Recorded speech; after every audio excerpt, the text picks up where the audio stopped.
Hi, everybody. Welcome to the Philly Film Brothers podcast. I'm Dante Hicks. Chris Pierdomenico. And I'm Dave Pierdomenico. And this is the Philadelphia Region Movie Siblings podcast, a reboot of the Philly Film Brothers. News to me. Everything's reboots now, didn't you know that? Everything, apparently. Yes. You are not winning if you're not doing a reboot. Are you even supposed to be here today? Don't get me started.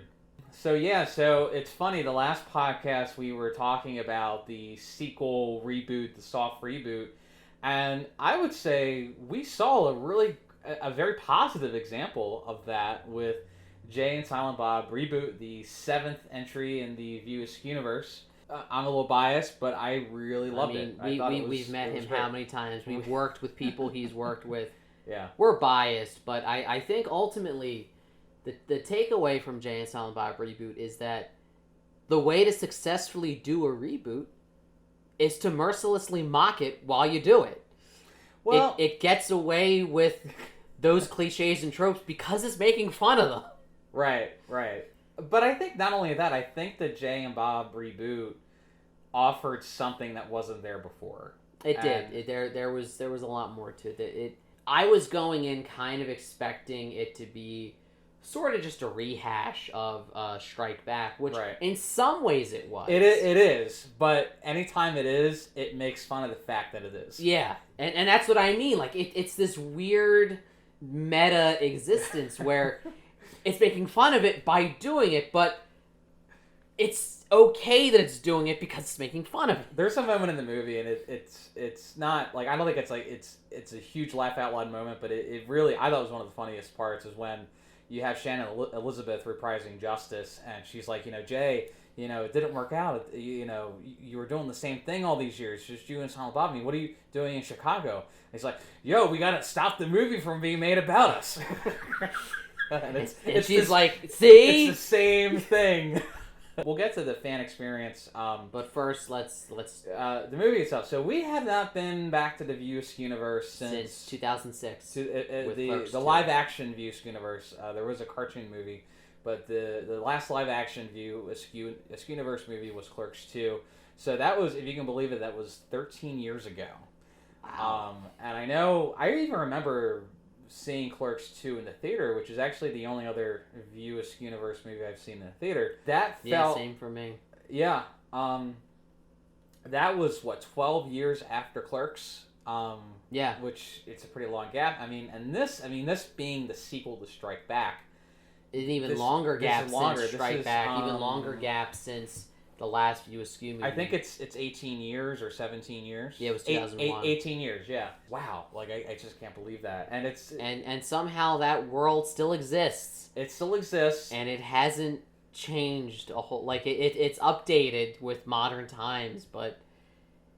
It's good to know that all these years later, Jay and Silent Bob are still doing their thing. Still hanging out in front of the Quick Stop. You could argue, like... They've moved up. They own, or at least they run their business out of the old RST video. Mm-hmm. And they own the at least where... I don't know if they owned it or they loaned them money to buy it. It's not exactly clear. I think they said they would loan them the money to buy it, but they couldn't call the cops on them anymore. Which, by the way, really impressive. They built that Quick Stop in New Orleans. Everything's cheaper to film there. Yeah, apparently. So maybe we need to look into that. So you get a discount on the Gator insurance too. So with this movie, I felt like if it's kind of a bizarre idea to do a sequel to Strike Back, because I think that was definitely Kevin's silliest movie in the View Askewniverse, and understandably so. But if you were to do a sequel to that movie, this is how you would do it. It has to be a reboot, and it has to be like. Because it's so absurd, it has to make fun of the fact that it's absurd. It has to rehash everything. But at the same time, like, it is a rehash, but there were so many new things in this movie that I loved, and they did something I thought they would never really be able to do. I thought one of the benefits of Strike Back was that it was just a straight comedy. Like, it was just totally ridiculous. I love the messages in Kevin Smith movies. I think it's one of the biggest parts of the appeal to me.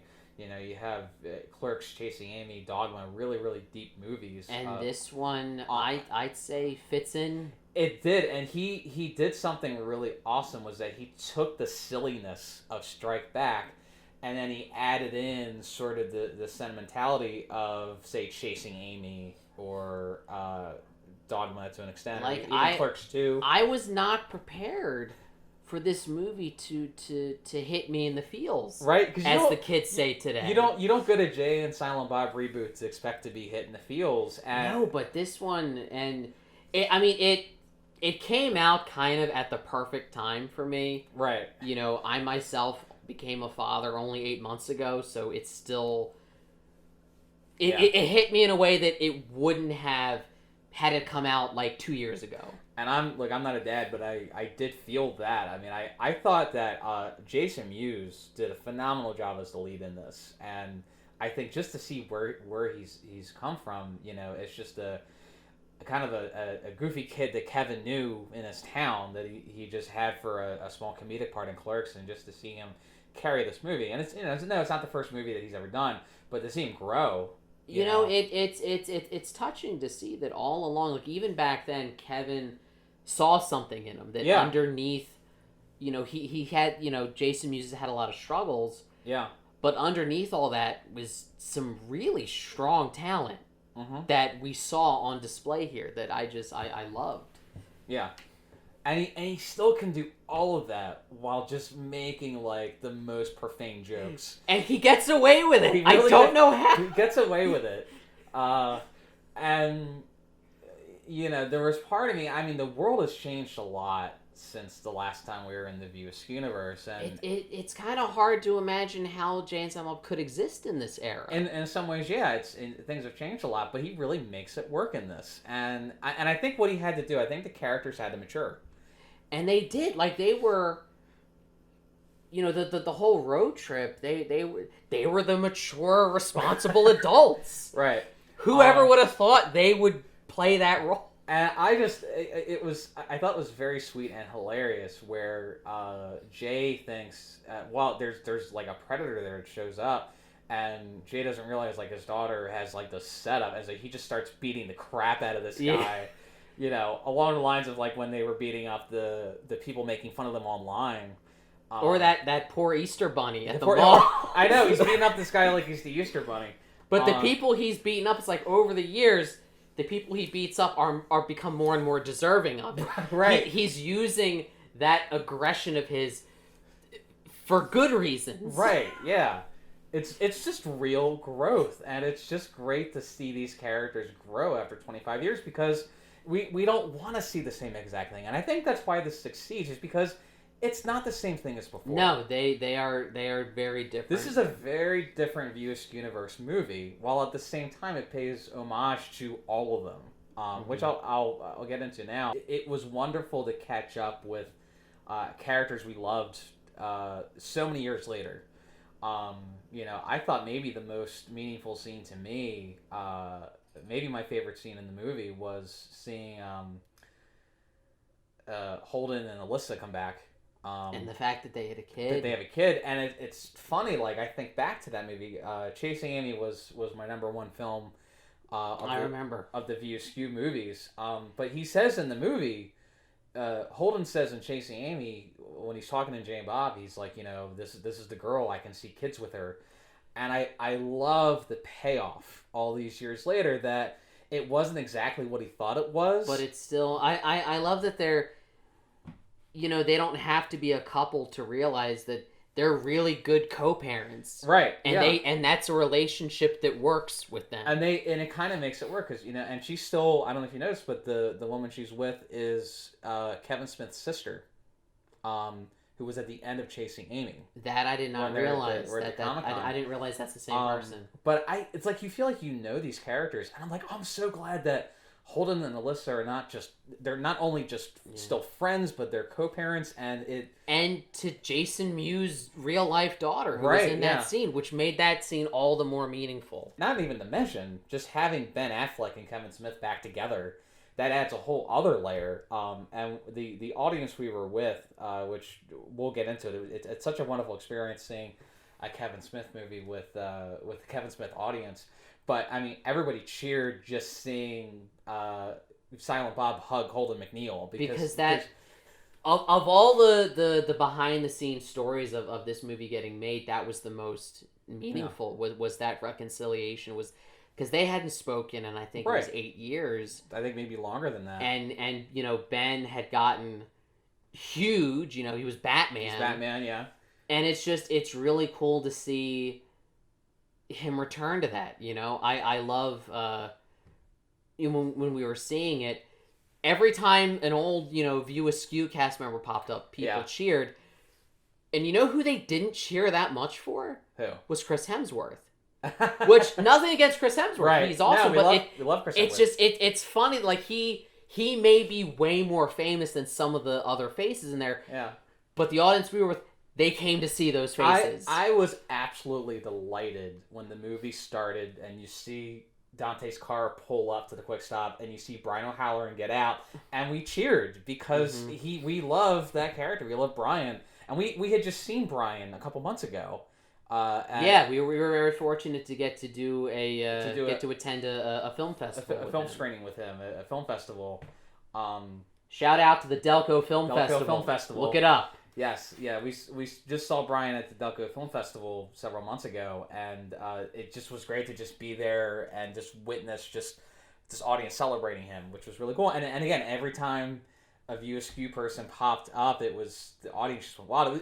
The last time I experienced that was like Force Awakens, when you would have a legacy character show up and people would cheer, and I think among Kevin Smith fans there's that same level of absolute loyalty that the Star Wars fans have. Absolutely, yeah.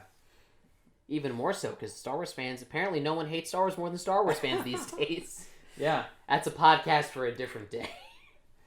And this is definitely the most meta Kevin Smith movie, I think, of all time. Well, because Kevin Smith also plays himself and in he's in it, and it's kind of like...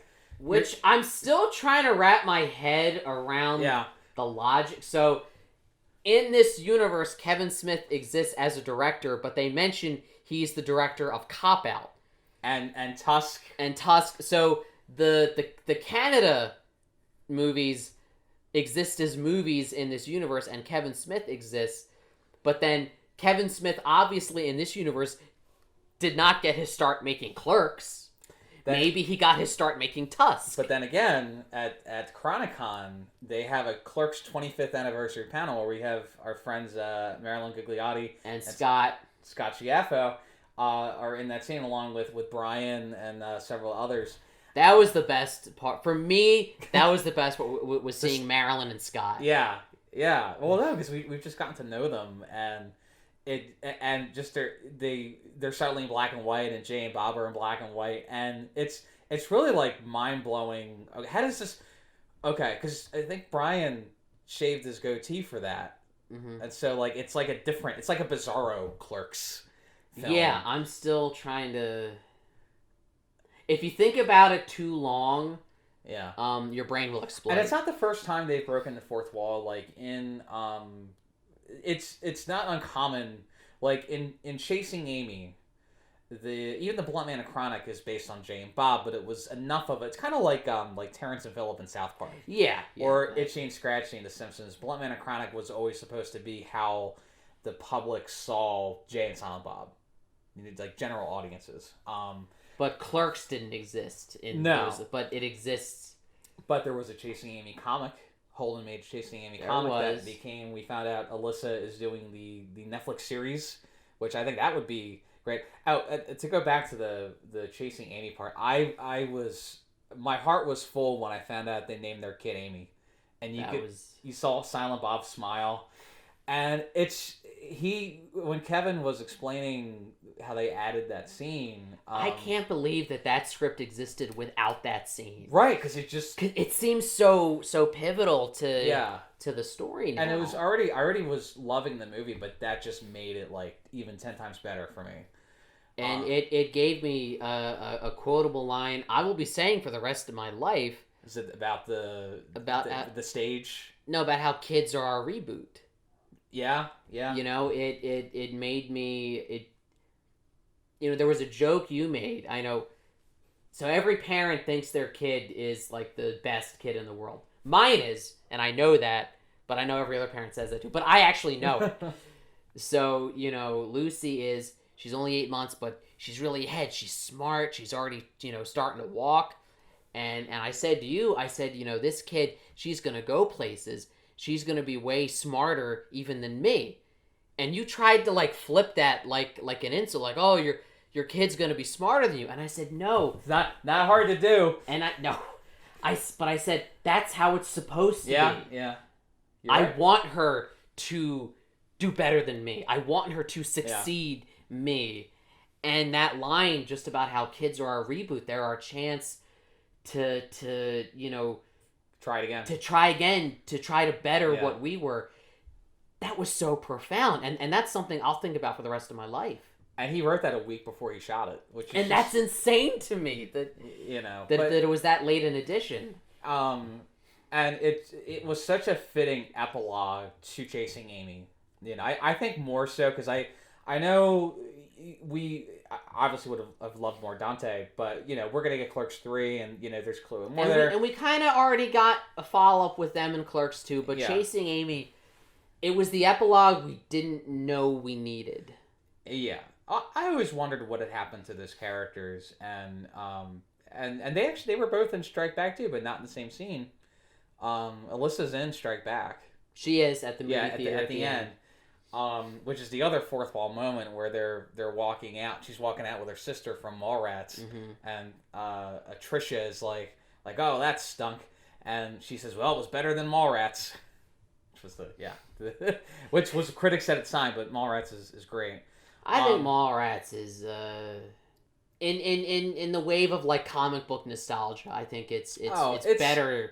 It's better remembered now, and it called. I mean, it started the Stan Lee cameo. It did, yeah. Although people say, well, it's not really a cameo, but the Stan Lee appearances.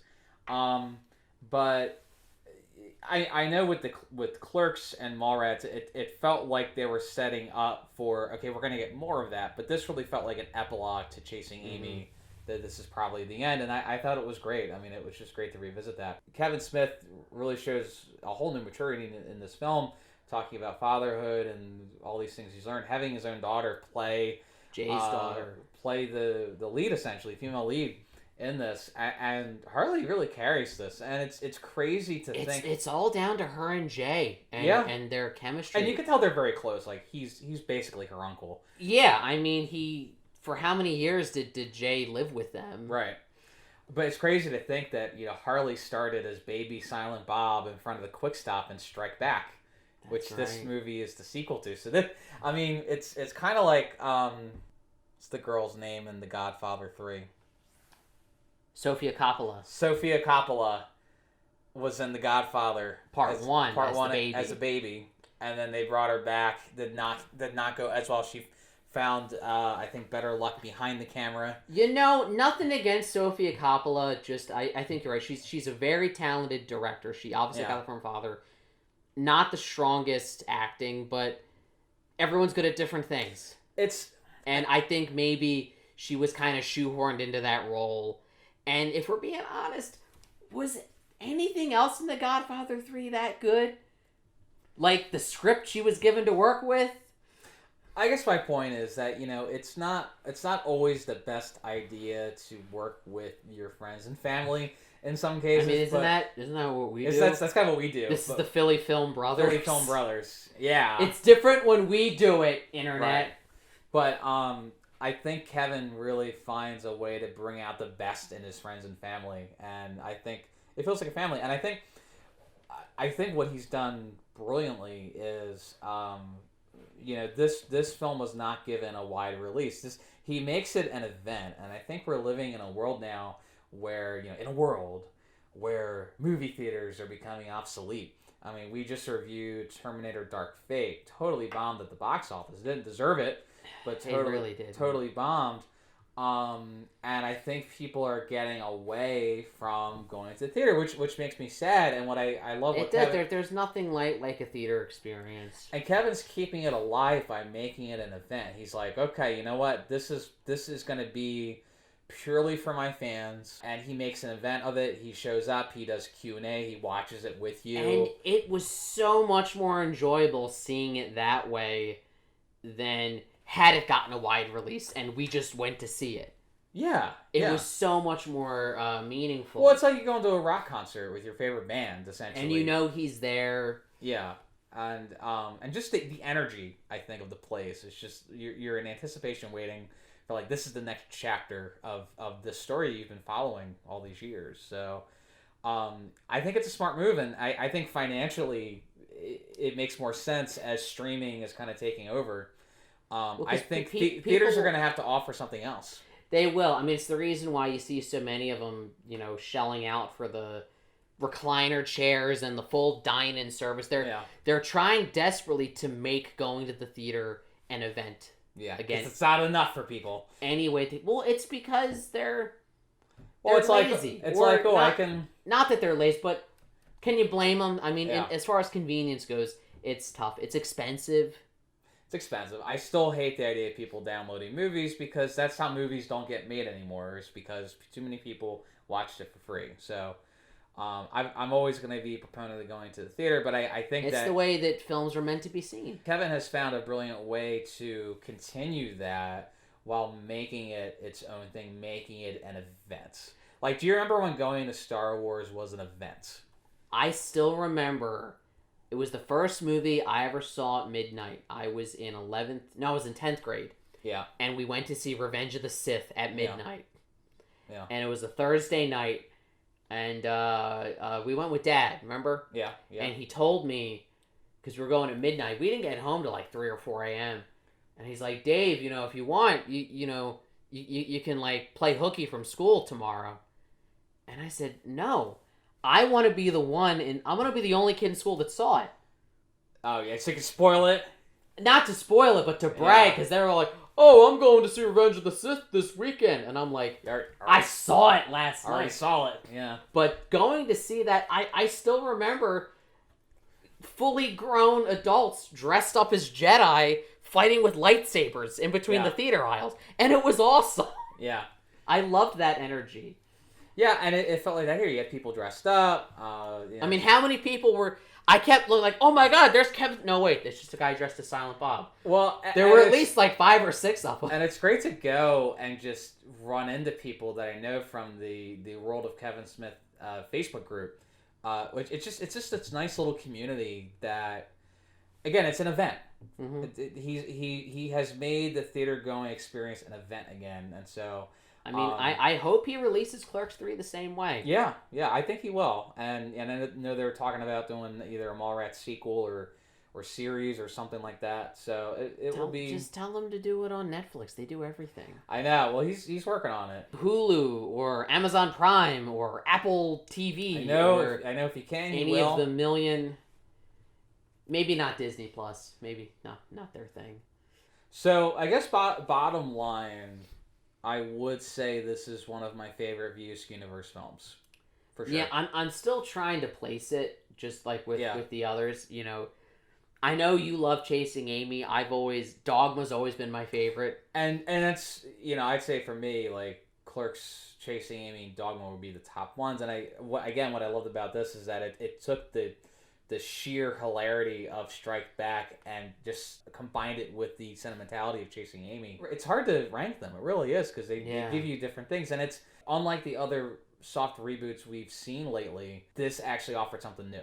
While still everything that they repeated, they made you know that you knew that they were repeating it. It would be interesting to see them kind of pass the buck to... Harley's character and some of her friends in the movie, and see where they see if that was like another, maybe go in a different direction with that. Because it'd be great to see those characters again. I mean, I think we're always going to want to see Jay and Silent Bob. Yeah, clearly.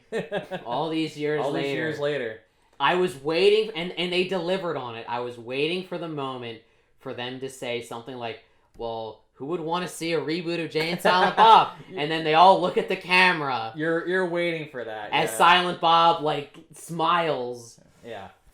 It's definitely his most self-deprecating movie he's ever done.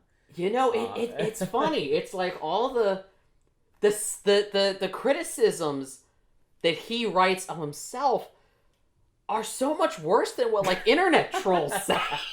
Yeah. Oh my god. Well, that's you know what? He's like, hey, I'm gonna make fun of myself before you can make fun of me. And he does. It's like you're about to say, Yeah. oh well, this could have been. Oh, you already pointed out that you could have done that better.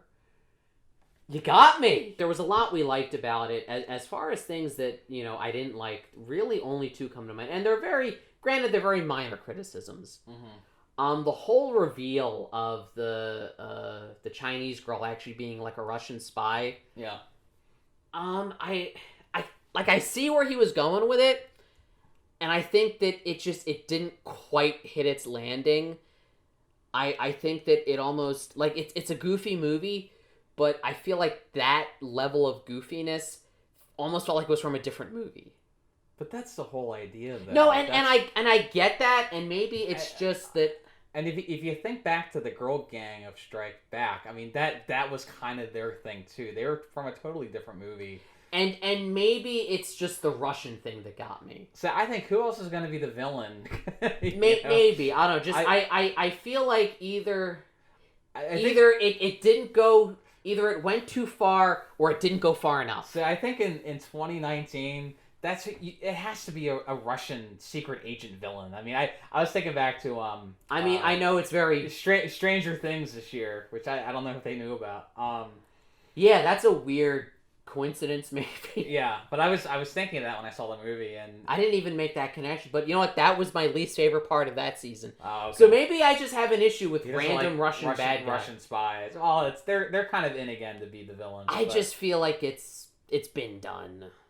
But that's the point. I get that's the point. The whole like she was not meant to be like as serious of a villain as say like as like a Bartleby or or an Azrael. Azrael kind of thing. Speaking of which, my other minor criticism, and again, I loved the scene. I love seeing Loki again. I love seeing Matt Damon back. I think it was cool he got him. But you could tell that he didn't. From what I heard, he was trying to get in touch with Matt Damon, and his agent said like, "Oh, he's actually like away.